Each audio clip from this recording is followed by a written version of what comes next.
नसेल तर अख्खा बीड जिल्ह्यातला नव्हे तर महाराष्ट्रामधला तळागाळातला वंजारी माननीय जिल्हाधिकारी कार्यालयासमोर या ठिकाणी चक्काजाम केल्याशिवाय राहणार नाही। तुम्हाला जर अहिंसेच्या वाटेनं जर संविधानाच्या अधिकार झालाय, घटनेच्या आधी एक दिवस अगोदर कोणाशी संपर्क झालाय, ते सगळं CDR मध्ये स्पष्ट दिसून आलं ना। आणखी काय पाहिजे? आता अटक जर नाही केली तर मी उपोषण सोडणार नाही। 40 दिवस उलटून गेले त्या घटनेला। भावाने जी घटना मला झाली, काय काय व्यक्तीचं घटनास्थळी झालं हे सगळं सांगितलं मी, पूर्वने जबाब दिलंय।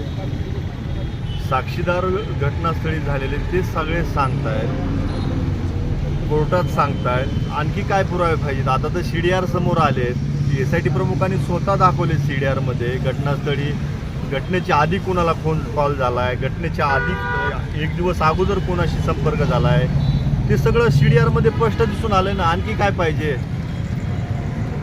आता अटक जर नाही केली तर मी उपोषण सोडणार नाही, नाही तर आम्ही इथंच आत्महत्या करणार आहोत। नेमकं कोणाच्या अटकेची मागणी आहे? सौरभ सोनवणे आणि गटामध्ये 1, 2, 3 जे CDR मध्ये स्पष्ट दिसून येत आहेत, जे की मंदिरावर बैठक झाली त्या ठिकाणी कोण म्हणलं बांगड्या भरा, तिथून त्यांनी कोणी त्याला तिथं पाठवलं होतं मंदिरावरती। आणि आणखी जो कॉल करत होता सौरभ असेल, सोनवणे असतील किंवा बालाजी सोनवणे असेल, यांना त्या घटनास्थळावरून कोण कॉल करत होतं, त्यांच्याबरोबर पोलीस स्टेशनला कोण येत होतं आणि पोलीस स्टेशनमधून ते कोणाला फोन करत होते, ते सगळं CDR मध्ये समोर आलेलं आहे ना। आणखी काय पुरावे पाहिजे त्यांना?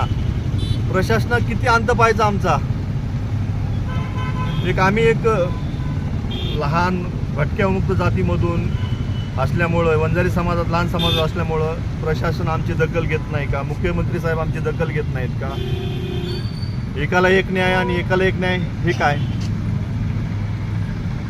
खून केलाय माझ्या भावाचा, काही नाही ना त्याचं, त्याचं वैयक्तिक कुणाची भांडण नव्हतं, सोडवाय गेलं होतं ना तो, ते सगळं कट करून केलंय ना।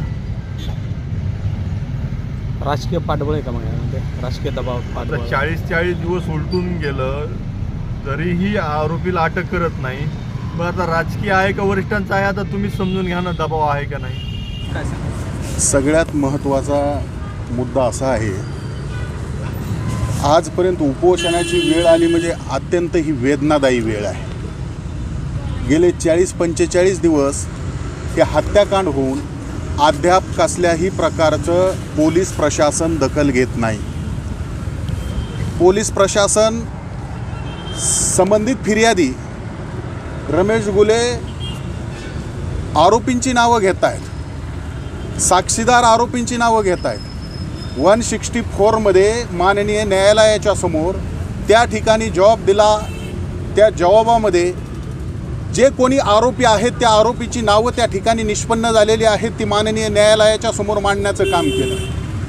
न्यायालयाच्या समोर मांडून देखील जबाब झाला असताना देखील पोलीस प्रशासन गेंड्याची कातडी पांघरून गप्प बसलेलं आहे। प्रशासन गप्प आहे, शासन कसल्याही प्रकारची सहानुभूती देत नाही। माननीय महासंचालकाकडे जाऊन त्यांना निवेदन दिलं, त्यांच्याशी चर्चा केली आणि वरिष्ठ पातळीवरती SITची मागणी त्या ठिकाणी या गुले कुटुंबांनी केली। पण SITची मागणी ही शासनाच्या अधिकारामध्ये असल्या कारणाने त्या ठिकाणी जे पोलीस महानिरीक्षक आहेत, महासंचालक आहेत, ते पोलीस महासंचालक म्हणले की माझ्या हातामध्ये CID स्थापन करण्याचं माझ्या अधिकारामध्ये आहे, ती मी स्थापन करू शकतो। पण CID स्थापन करून या असणाऱ्या हत्याकांडाला न्याय मिळू शकत नाही। त्या ठिकाणी वरिष्ठ पातळीवरती SIT स्थापन करावी लागेल, त्या SITमध्ये वरिष्ठ IPS अधिकारी त्यांची नेमणूक करावी लागेल आणि निपक्षपातीपणाने या ठिकाणी या हत्याकांडाचा तपास होणं आवश्यक आहे। या ठिकाणी शासन कसल्याही प्रकारे दखल घेत नाही।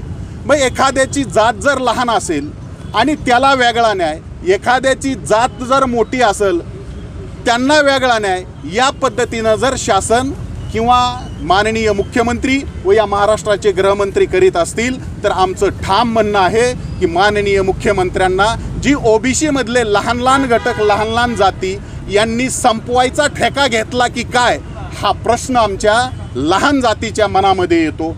कारण त्यांच्याकडे निवेदनं दिली, सगळ्यांकडे निवेदनं दिले असताना जिल्हाधिकारी साहेबांकडं, अरे जी शासनाचे प्रशासकीय अधिकारी आहेत त्यांच्याकडे निवेदन देऊन देखील त्याच्यावर कसल्याही प्रकारची वाच्यता होत नाही, कसल्याही प्रकारचं त्याच्यावरती असणारं त्या ठिकाणी तपास होत नाही. आणि मग आज एवढं करून केलं असताना देखील आज या गुले कुटुंबावर आमरण उपोषण करण्याची वेळ आलेली आहे.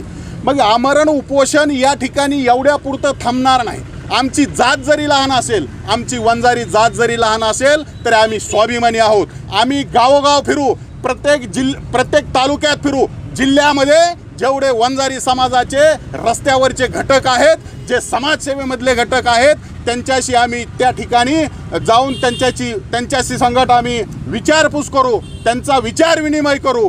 आणि जर आमरण उपोषण करून देखील गुले कुटुंबियांना जर न्याय मिळत नसेल तर अख्खा बीड जिल्ह्यातला नव्हे तर महाराष्ट्रामधला तळागाळातला वंजारी माननीय जिल्हाधिकारी कार्यालयासमोर या ठिकाणी चक्काजाम केल्याशिवाय राहणार नाही. तुम्हाला जर अहिंसेच्या वाटेनं, जर संविधानाच्या अधिकारामध्ये बसून जर आम्ही या ठिकाणी आंदोलनं करतो आहोत, उपोषण करतो आहोत आणि याची जर दखल प्रशासन आणि शासन घेत नसेल तर त्यांना जर या ठिकाणी आम्हाला या गुले कुटुंबाला जर न्याय द्यायचा नसेल तर तुम्हाला सांगतो, ज्यांची जात मोठी त्यांच्या लगेच मागण्या मान्य होतात. आणि आमची जात लहान, आमची वंजारी समाज हा अल्पसंख्याक असल्यामुळे आमची कुठलीही मागणी त्या ठिकाणी ग्राह्य धरली जात नाही किंवा ती मागणीची विचारपूस केली जात नाही किंवा ती मान्य केली जात नाही. आम्ही जरी छोटे असलो तरी आम्ही जिल्ह्यापुरते नाहीत, आम्ही महाराष्ट्रामध्ये आहोत. महाराष्ट्रामधल्या सर्व वंजारी समाज एकत्र करून